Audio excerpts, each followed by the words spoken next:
ఉప్పాడ గ్రామం జాంధానీ చీరలకు ఫేమస్. మనస్సు దోచే ఉప్పాడ జాంధానీ చీరల పట్ల మహిళలు ఆసక్తి చూపిస్తారు. జాంధానీ చీర ధరించడం అంటే ఎంతో గౌరవంగా, అంతకు మించి హోదాగాను మహిళలు భావిస్తారు. ఉప్పాడ జాంధానీ చీరలు అంతర్జాతీయంగా కూడా ఫేమస్ అయ్యాయి. అయితే చీరలకు అంత పాపులారిటీ వచ్చినా వాటిని నేసే చేనేత కార్మికులు మాత్రం అనేక కష్టాలు పడుతున్నారు. ఇంతకీ ఏమిటా కష్టాలు? కాకినాడ జిల్లా సాగర్ తీరమైన ఉప్పాడ గ్రామం పేరు వినగానే జాంధానీ చీరలే గుర్తొస్తాయి. మగువుల మనసు దోచే ఈ జాంధానీ చీరలు అంటే జాతీయ స్థాయిలో ఎంతో గుర్తింపు ఉంది. ఈ చీరలు కొనుక్కోవడానికి జాతీయ స్థాయిలోనూ అలాగే దేశ విదేశాల నుంచి కూడా ఇక్కడికి ఎంతోమంది ప్రముఖులు వచ్చి ఈ చీరలను కొనుక్కుంటున్న పరిస్థితి. కానీ ఈ చీరలు తయారు చేయడానికి ఎంత టైం పడుతుంది, ఎంతమంది కష్టాలు ఉన్నాయో మనం ఇప్పుడు అడిగి తెలుసుకుందాం. ఉప్పాడ కాకినాడ జిల్లా పిఠాపురం నియోజకవర్గంలోని సముద్ర తీర గ్రామం. ఉప్పాడ పేరు చెప్పగానే ఎవరికైనా జాంధానీ చీరలే గుర్తుకొస్తాయి. ఉప్పాడలో తయారయ్యే జాంధానీ చీర భారతీయ సాంప్రదాయానికి ప్రతీకగా నిలుస్తుంది. జాంధానీ చీర నేత కార్మికుల కళా నైపుణ్యానికి నిదర్శనంగా నిలుస్తుంది. ఆ చీర కడితే రాజసం ఉట్టిపడుతుంది. చీరల ప్రపంచంలో తనకంటూ ఒక విశిష్టత, ప్రత్యేకత సాధించుకుంది ఉప్పాడ జాంధానీ చీర.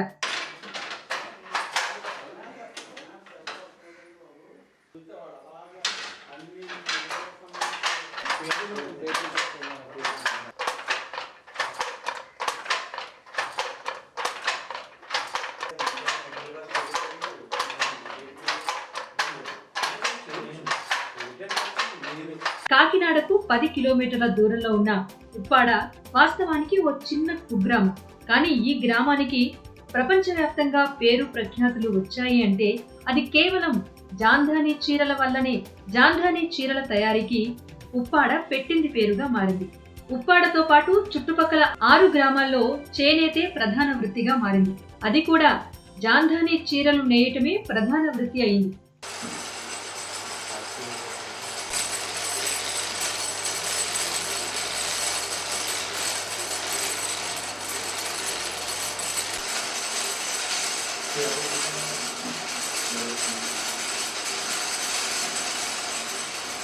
ఉప్పాడ చేనేత రంగంలో 1988 తర్వాత పెను మార్పులొచ్చాయి.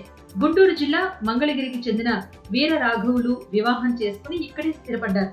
అప్పటి వరకు సాధారణ లేత చీరలే తయారు చేసే పరిస్థితి ఉండేది.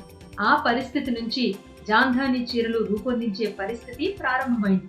ఇక్కడ ప్రస్తుతం మనకు ఉప్పాడ జాంధానీ చీర అంటే చాలా ఫేమస్. అంటే ఇక్కడ ఉప్పాడ చీరలు అనేది ఇతర ప్రదేశాల్లో తయారు చేయనందుకు ఏమాత్రం వీలు కాదు.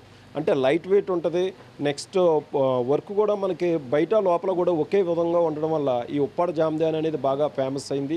నెక్స్ట్ ఇక్కడ మనకి పేటెంట్ హక్కు, ఉప్పాడకి ఈ దేశంలోనే ఉప్పాడ చీరలు తయారు చేయనందుకు కూడా ఇక్కడ పేటెంట్ హక్కు రావడంతో ఈ చీరలు వేరే చోట తయారు చేయనందుకు వీలు లేదు. అందువల్లనే ఎక్కడైనా వేరే బయట షాపుల్లో కూడా కొనుగోలు చేసినా దీన్ని ఇమిటేషన్ కింద ఉంటుంది తప్ప ఒరిజినల్ ఉప్పాడ చీరలు కావాలంటే ఖచ్చితంగా ఉప్పాడ గ్రామమే రావాల్సి ఉంటుంది. ఏళ్లు గడిచే కొద్దీ ఉప్పాడ చీరలకు అంతర్జాతీయంగా మంచి గుర్తింపు వచ్చింది. దేశ విదేశాల నుంచి ఇక్కడికొచ్చి జాంధానీ చీరలు కొనేవారు పెరిగారు. జాంధానీ చీరలు తయారీ కేవలం ఉప్పాడ గ్రామానికి మాత్రమే పరిమితం. దీంతో ఈ జాంధానీ చీరల తయారీకి 2009లో పేటెంట్ హక్కు కూడా ఉప్పాడ గ్రామానికే వచ్చింది. అయితే ఉప్పాడ జాంధానీ చీరల పేరు చెప్పి నకిలీ చీరలు కూడా మార్కెట్లోకి వచ్చేసాయి. అయితే ఉప్పాడ చీర నాజూకుతనం, సృజనాత్మకత ముందు డూప్లికేట్ జాంధానీ చీరలు నిలబడవని ఇక్కడి వ్యాపారస్తులు చెబుతున్నారు. చాలా దూరం నుంచి, మహారాష్ట్ర నుంచి, బెంగళూరు నుంచి, ఒడిశా నుంచి, ఇతర దేశాల నుంచి కూడా వస్తుంటారండి. ఇక్కడ ఉప్పాడలో జాంధానీ అనేది పెద్ద ఫేమస్ అండి. కవకట్టుబడి జాంధానీ, పైతానీ వర్క్ అండి. ఇక్కడ జాంధానీ పుట్టి ఒక 75 సంవత్సరాలు అవుతుంది. ఉప్పాడ గ్రామంలో ఎటు చూసినా జాంధానీ చీరలు అమ్మే దుకాణాలే కనిపిస్తూ ఉంటాయి. ప్రతి ఏడాది దాదాపు 500 కోట్ల రూపాయల వరకు బిజినెస్ టర్న్ ఓవర్ ఉంటుంది. రేట్లు రీజనబుల్గా ఉంటాయి. కలెక్షన్ చాలా బాగుంటుందండి. కంచి అయితేనే, ఉప్పాడ పట్టు అయితేనండి, మళ్ళీ కాటన్, ఉప్పాడ కాటను, చందేరి, మొత్తం ఫ్యాన్సీ ఐటమ్తే మీకు పెట్టుబడి నుంచి పెళ్లి పట్టు చీర వరకు అన్ని కలెక్షన్ ఉంటాయి సార్. దాదాపు 2000 మంది చేనేత కార్మిక కుటుంబాలు జాంధానీ చీరల తయారీపై ఆధారపడి జీవిస్తున్నాయి. నిత్యం చీరల తయారీలో కార్మికులకు దక్కేది మాత్రం చాలని కూలి మాత్రమే. అరకొర ఆదాయంతో బతుకులు నెట్టుకొస్తున్నామని అంటున్నారు చేనేత కార్మికులు. ఇప్పుడు ఈ టైంలో ఎలా ఉందంటే పడుగులు అవి ఇవ్వకపోవడం వల్ల అది కూడా పరిస్థితి బాగోలేదండి. అసలు ఎలా ఉందంటే బయట ఏమన్నా అడుగుతుంటే కాస్ట్ పెరిగిపోయింది, మేము ఏం చేయమంటున్నారు. ఇప్పుడు మనకి నెలకు 5 చీరలు నేస్తాం, అయితే 6వ చీర అవుద్దండి. 12,000 కాస్ట్ వస్తుంది. 12,000లో మనం ఫ్యామిలీని చూసుకోవాలి, పిల్లల్ని చదివించుకోవాలి. అంటే ఒక ఫ్యామిలీ విషయం కదండి, మొత్తం అన్ని ఫ్యామిలీస్కి అలాగే ఉందండి ఇప్పుడు పరిస్థితి. వాళ్ళేమో బయట ఒక నెల పడుగేస్తుంటే ఇంకో 15 రోజులు పడుగు లేదంటున్నారు. తీరా చూస్తే ఈ చీరలు అవి వస్తున్నాయి. ఇప్పుడు వర్షాకాలం ఎలా ఉంటుందంటే మాకు వర్షాకాలం చాలా ఇబ్బందులుగా ఉంటుందండి, బయట వర్క్ చేసుకోలేము. అలాగని చెప్పి ఇంట్లో ఉండలేము మనం. ఇది తప్పించి మనకి వేరే వృత్తి అనేది రాదు.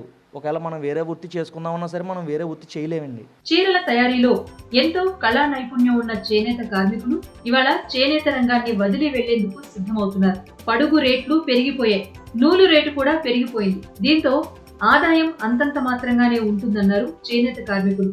అయితే నేత మేము ఇంచుమించు 22 సంవత్సరాల నుంచి నేస్తున్నామండి. అయితే ఇది మాకు వేవర్స్ మాకు బయటికి వెళ్ళి పని చేసుకునేక మాకు బయట ఎక్కువగా ఇవి వర్క్ చేసుకోలేక ఇంక ఇంట్లోనే ఏదో మాకు ఈ కులవృత్తి ఉన్నదని చెప్పేసి నేత మగ్గం వేసుకుంటున్నామండి. ఇప్పుడు ఉన్న పరిస్థితిని బట్టి అయితే అండి మేము పిల్లల్ని చదివించుకోవడానికి అది కూడా మాకు ఇబ్బందిగానే ఉంటుంది. కానీ ఇవి పడుగులు పెరిగిపోతున్నాయండి. ఈ వర్షాకాలం వస్తే ఏమో ఇబ్బంది అయిపోతుందండి. ఈ నేతలు మాకేమో అండి సొంతంగా పెట్టుకుందామంటే పెట్టుబడి డబ్బులు ఉండవండి.